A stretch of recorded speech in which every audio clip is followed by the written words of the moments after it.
Okay, this will be a tough matchup because Orzhov has hand control and also board wipes. Now, if we can get some early creatures out, we might be okay.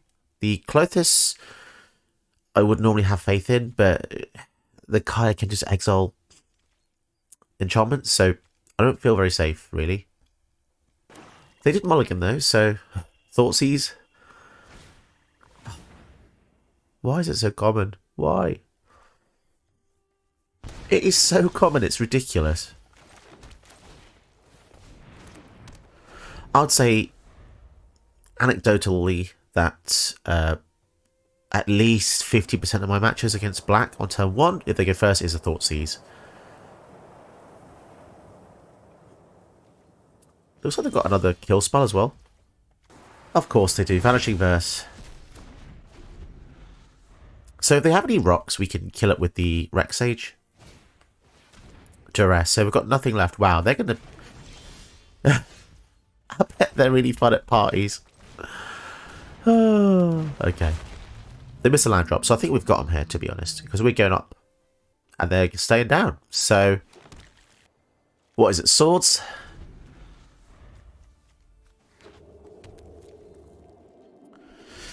Okay.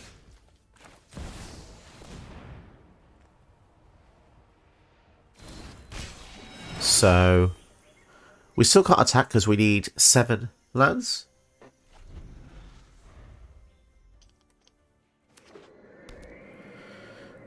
I mean, if they hit lands every turn, they might be able to cast Kaya, I suppose, but... okay, let's get rid of the Vanishing Verse.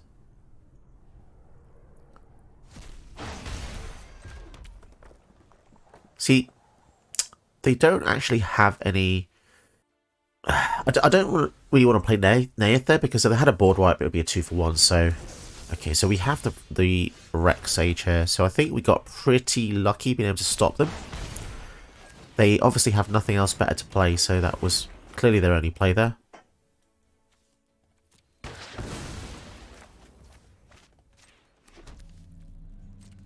We can now start swinging in, though.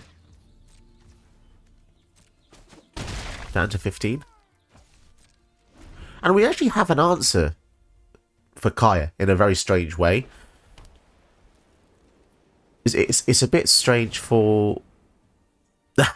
we could get him. We could get him. If they target the Rex Sage, we can increase the power here. So if we put 2 counters on this, it means that the Nightmare won't be able to kill it, which is quite funny, because we just have a huge clock here. And I think we just win, don't we? If the Neyith comes out and we can play 3, 8, yeah.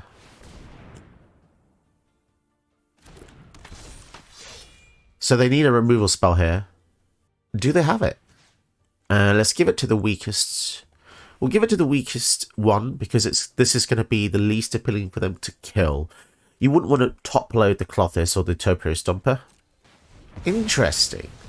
So they got really greedy there. So if they have a board wipe, they still actually...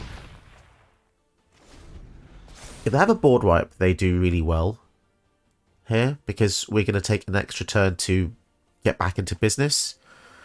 Do they have it? Oh no. Okay, so it's everything or nothing now, basically. Okay, so if they basically if they draw land, I think we lose. It has to be anything but a land. Oh my goodness, that was very tense, yeah. They baited us in, they got us, and they were hanging by an absolute thread there. Damn. Hello there. Today we'll be looking at Neyith of the Dire Hunt. This is a fight tribal deck, essentially, and kind of just a really good aggro build. So Neyith is from the Jumpstart set, that's why you might not have seen her before. So she says, whenever one or more creatures you control fight or becomes blocked, draw a card. Really awesome. And at the beginning of combat on your turn, you may pay 2 and Gruel. If you do, double target creature's power until end of turn. The creature must be blocked. It's pretty awesome ability. The issue is she's very fragile by herself. Being only 3 toughness means she dies to literally every kill spell pretty much that's used in the format right now. So you want to use her as kind of like a finisher. It's unlikely that you want to just get her out by herself, because even if she just attacks by herself, she's just 3 power. So you want to just utilize loads of the other creatures in the deck to do her bidding for her. So as you can see, the 1-drops, there's quite a lot here. So we've got all the good fight spells like Primal Might. You've got Tail Swipe, Prey Upon, and Favoured Enemy, which are just really cheap ways to fight. I didn't want to have anything that costs more than 1 to do this, because I think when you're waiting for 2 mana for a fight spell, it's not very efficient, because you need to have a creature out, but it's unlikely that you will have a creature out, because when you use fight, you're very vulnerable to kill spells. This whole deck is kind of vulnerable, but that's why you'll see later on some of the padding that we've put into strengthen it. I'll say a really cool piece of tech in the deck is Venerated Rot Priest. I think this card design was definitely a mistake, because it says whenever a creature you control becomes target of a spell, it doesn't even care where the spell is. So if it's your opponent's spell or your own fight spell, you're going to give your opponent a poison counter. So this can really add up. You could probably win with Infect with enough hits and fight triggers and stuff. So be wary, you could make this a more Infect theme. This deck isn't, but there is just a few things like this just to make it a bit more interesting.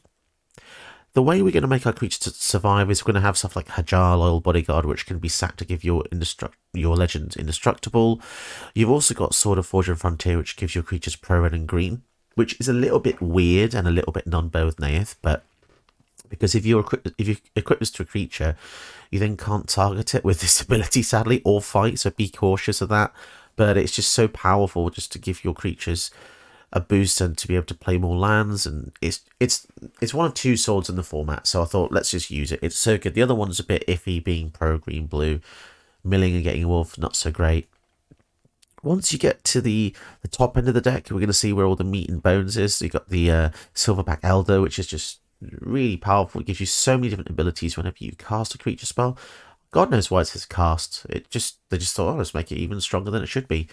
Then you've got 3 abilities there. You've got God Eternal Ronus to finish the game out, to double all your creature's power anyway. So obviously, if you're doubling it with this and then doubling it with Neyith, that's quadruple power, which is pretty cool. Gargaroth is just absolute, beater. And Hour of Devastation, the reason I put this in is because I was finding that there's a few instances where people had weird indestructible creatures that I couldn't get through. And when your creature attack deck can't get through, it's going to struggle. So this is going to be really important. The deck actually has a distinct lack of creatures with built-in fight, and there's good reason for that. We're not using Kogler because it's just simply too slow. We've gotten to this point in 1v1 Historic Brawl now where the curve is just so super aggressive, and a Kogler for 6 mana just doesn't really cut it anymore, especially when it's unlikely he'll survive to get the other ability off anyway. I did put in some other spicy attack in the deck. There's a Torbrand and there's a Sulfim, so these double non-combat damage. Now, interestingly enough, fighting doesn't count as combat damage, so it will double with Sulfim, and Torbrand just increases anything red's damage output by +2. There's not a lot of red stuff in the deck, but if you fight with Torbrand, he'll be dealing extra damage, basically. It's just little bits here and there. Again, you could probably take this out. It's not fantastic, but it's in here. I think one of the most interesting cards is Ripjaw Raptor, because whenever this fights, basically you draw a card as well. So if you have Ripjaw Raptor out and the Neyith, whenever you fight or this gets dealt damage, you're going to draw at least 1 or 2 cards, which is so powerful. And yeah, don't leave home without the Cabaret Revels. This card is just so powerful. It just pushes your deck above and beyond if you can keep this on the battlefield. So yeah, that's the unique kind of cards I want to talk about there. There's a few more nice bits and bobs dotted around, but yeah, take a look in the deck list below. Tell me what you think. Try building it yourself. If you fancy the challenge, Gruul isn't necessarily that powerful, but it's definitely fun. This is one of the fun decks. So if you're sick of seeing blue, here you are, guys. Red, green for a little bit. I hope you enjoy, and let's get into the gameplay. Okay, we're facing Chainers. It's going to be Reanimation. And we need to mulligan this hand because there's no green sources. This is a lot better because we've got the turn 1 Elvish Mystic. Elvis Presley Mystic. Awesome card. So we can go for Into the North on turn 2 or they'll probably kill it here. Yeah, okay. Fair enough. Bolt the bird as expected. Thoughtseize? No. No Thoughtseize. Okay, it's fine. We've still got some ramp here. So if we had gone first, it would have been the same outcome. Oh, okay, Dark Ritual, so they're going to be able to play 5-drop. Okay, they've just gone for a ramp. Fair enough. Should we be worried? Probably.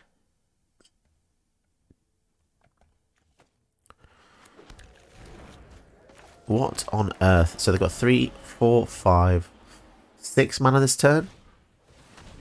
More ramp. Bank job. Okay. Intriguing. So we can't... So we might as well play the tap land. It's a choice between Neyith and the Halana, really. But then... fine. It's a bit risky. It's a bit risky going for this, because they probably have a kill spell, but... They've only got 1 card in hand. Archfiend of Ifnir. That's probably coming out. That's going to just... That's going to be really strong if they get that out. So whenever they discard a card, they put a minus count on each of our creatures. Yeah, that's very, very good. I guess we can try and increase the power of our creatures a little bit here.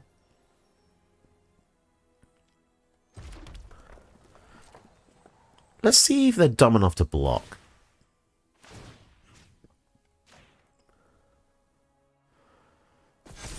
So if they do block, I'm just going to use the Heroic Intervention. No, okay. And how many snowlands do we have?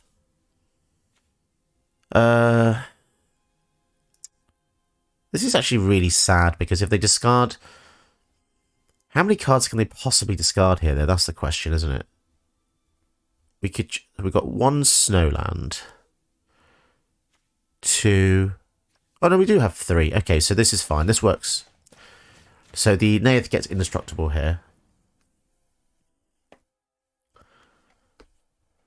Do they have a kill spell? And we get to draw a card as well. Fantastic. Woo! Elder Golgoroth. As if they got... As if they got that. Oh, 4, 5, 6, 7. So they need 1 mana or they can't cast this. Okay. Whoa, we got lucky there. So, at the beginning of the next end step. The next end step. So that's now... Where is... Okay, they can't do that yet. Sure thing. So... We might as well go for the Shaper Sanctuary here. And the Perilous Iteration. Wow, okay. So, we'll leave up the Heroic Intervention to give all of our stuff indestructible next turn. So if I give this 2 counters, my god, Halana and Elena are just so powerful. So crazily powerful. Especially with... It just makes little creatures so good.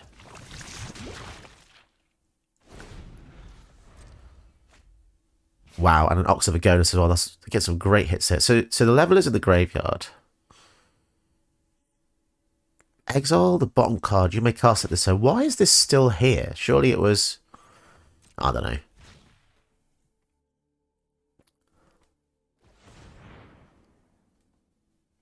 If that was exiled...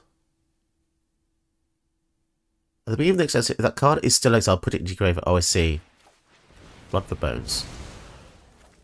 There's so many words on this card, I forgot that. I didn't read that bit. Okay. So why did they discarded a card to get a card out, but then they also used Blood for Bones? Why did they? Is that weird? Surely they should have just cast a Shieldred. Okay, so we're gonna lose the Rot Priest here, I think. Yeah, we're in a lot of trouble. The Shieldred has definitely made things awkward here.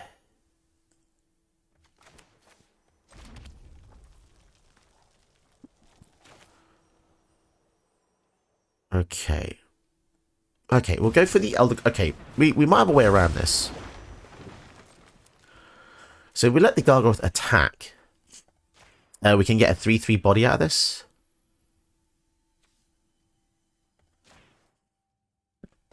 Which means that we'll be able to sack it with the Shieldred trigger next turn. See what they do. Like, if they double block it... Okay. So we get to draw a card. And then, yeah, we'll use the intervention here. So, sadly, they do keep the Archfiend, but... So they want to, they can discard one card to get out the Shieldred.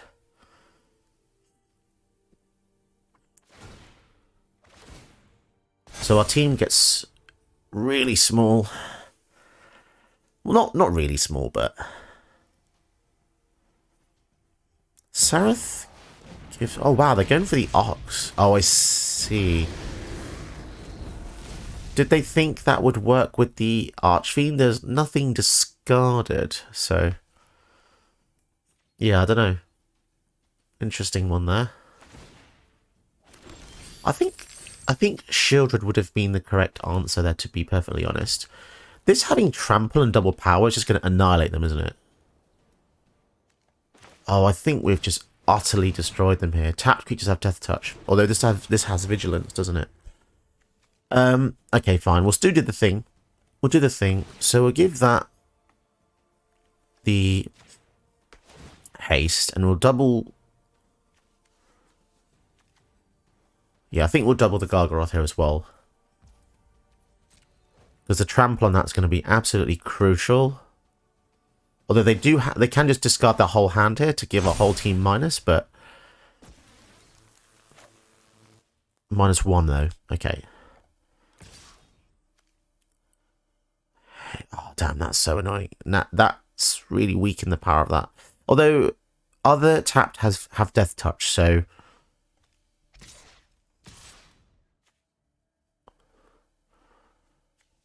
Okay, yep.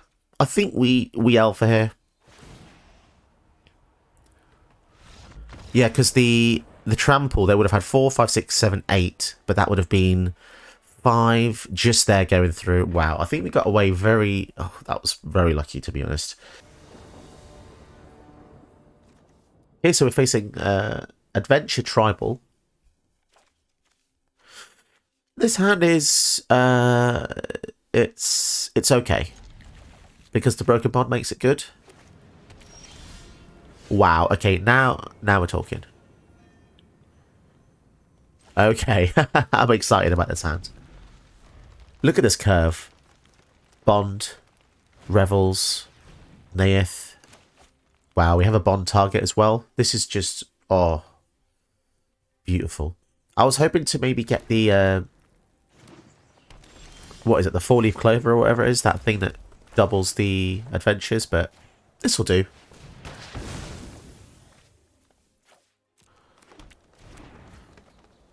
Great, so this is a fight spell, or it's a land fetch, so I think we'll try and save it for the fighting. Okay, so we've got no... Yeah, we'll go for the Revels here. Let's just hope they don't have any kill effects for this. Wow, this is kind of strange. 2 gates and a pathway. So are they countered deck. That's the thing I'm worried about. This is a cast trigger, though, so either way, we're going to get something. Let's go for the Neyith, because I don't want them to counter the Gargaroth.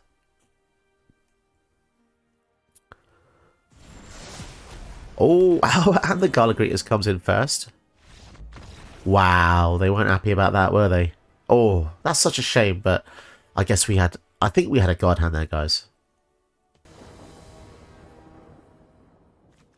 Wow, okay, cool hand. We're getting some really cool matchups with this deck. I would really recommend you make this deck if you want to see variation. I think this deck hits a perfect sweet spot where you get to have fun with new builds. And you get to see something a bit different each time.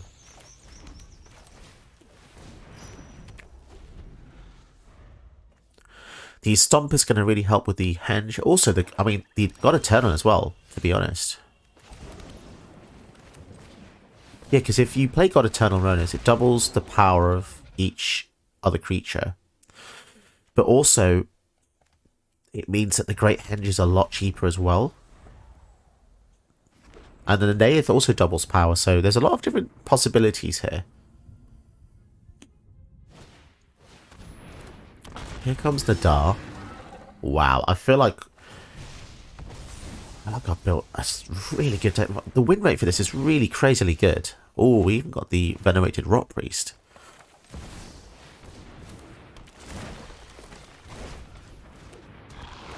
So we draw a card that gets bigger. So I could save the Prey Upon. So I think I will. Because if we fight when the Neyith is out, we get to draw a card as well. Radic. Sure. Wow. They're coming in hot. I guess we can't block, so it actually does make perfect sense. But this is actually a... well, apparently it's a night build. Interesting. Because Ishin is a samurai, to be fair, but there you go.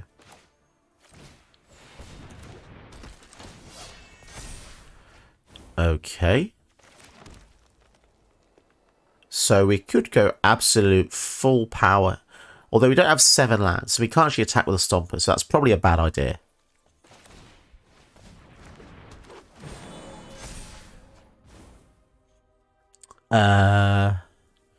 Do we still fight, though? I think so. Or do we wait? Do we fight this or do we wait? Do we stop them getting advantage now?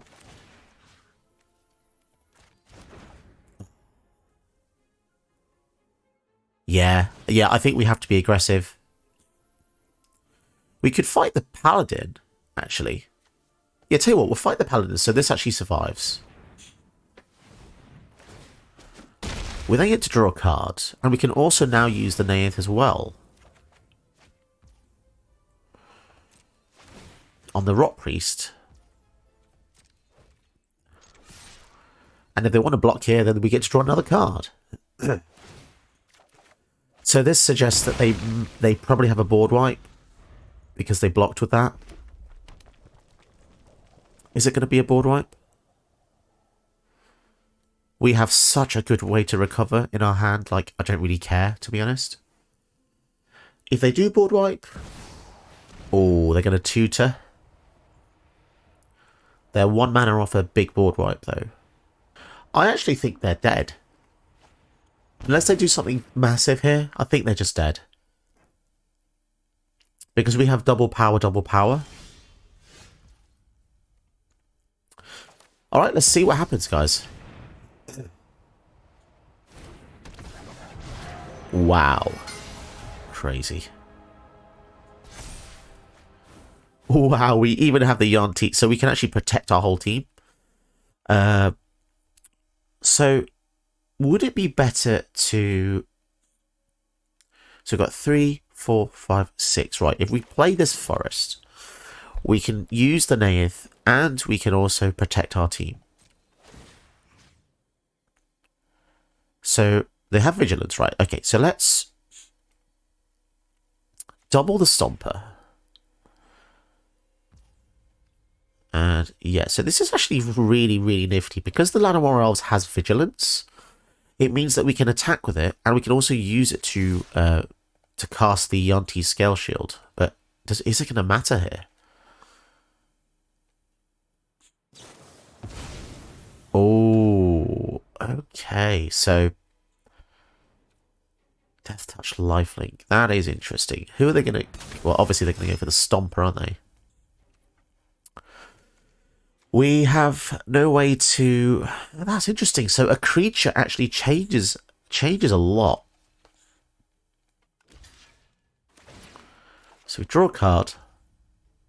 And no, it's not worth saving here because we don't want to fall into a trap. Remember, they tutored last turn for a card. We don't know what they got. If it's a board wipe here, we will just win because we could give our team protection. So... Oh, exciting, exciting. What are you going to do? What are you going to do? We have virtual lethal on board. It's 12, but we can double any power, so... Ogre. Okay. Now, oddly enough, that's an artifact. And we have Ancient Grudge, so... Oh, this is so powerful. I love Ancient Grudge. Destroy 2 things. Woohoo! Okay, what have we got? So, go to combat. They need to have 2 kill spells here. They do have something. So, we do gain protection though. Oh, yes! Wow. Oh, that was awesome. Very sporting opponent. Thank you so much, Talubo. Did you know that you can help my channel by watching another one of my videos? Go ahead, you know you want to.